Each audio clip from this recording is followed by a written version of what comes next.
നമ്മളിപ്പോൾ നിൽക്കുന്നത് main slab കോൺക്രീറ്റിന് ready ആയിട്ടുള്ള ഒരു സൈറ്റിലാണ്. ഇവിടെ സ്റ്റീൽ വർക്ക് കംപ്ലീറ്റ്ലി കഴിഞ്ഞിട്ടുണ്ട്. ഇതുപോലുള്ള സൈറ്റുകൾ സ്റ്റീൽ വർക്ക് കഴിഞ്ഞതിന് ശേഷം നമ്മൾ ഇതുപോലെ ഷീറ്റ് വിരിക്കാറുണ്ട്.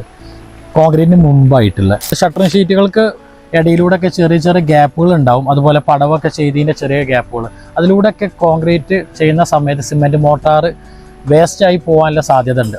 അത് ഒഴിവാക്കുക എന്നുള്ളതാണ്. അതുകൊണ്ട് നമുക്ക് വളരെയധികം ബെനിഫിറ്റ്സ് ആണ്. കോൺക്രീറ്റിന്റെ കംപ്ലീറ്റ് ക്വാളിറ്റി, അതിന്റെ സ്ട്രെങ്ത് ഉറപ്പുവരുത്താൻ പറ്റും. ചില ആളുകളൊക്കെ ഫസ്റ്റ് തന്നെ ഷീറ്റ് വിരിച്ചതിന് ശേഷം സ്റ്റീൽ വർക്ക് സ്റ്റാർട്ട് ചെയ്യാറാണ്. നമ്മളിവിടെ ചെയ്തത് അങ്ങനെയല്ല.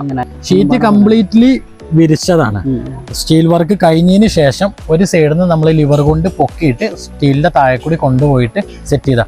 അതുകൊണ്ട് തന്നെ ഇതിനൊരു കേടുപാടുകളോ കാര്യങ്ങളൊന്നുമില്ല. ആദ്യം തന്നെ നമ്മൾ ഷീറ്റ് വിരിച്ച് ചെയ്യുകയാണെങ്കിൽ ഒരു പ്രശ്നം അതാണ്, നമ്മൾ അതിൻ്റെ മുകളിൽ സ്റ്റീൽ വർക്കും കാര്യങ്ങളൊക്കെ ചെയ്യുന്ന സമയത്ത് അത് മാർക്ക് ചെയ്യാനും ആ ഷീറ്റിന് കൂടുതൽ ഡാമേജസ് വരാനൊക്കെ സാധ്യതയുണ്ട്.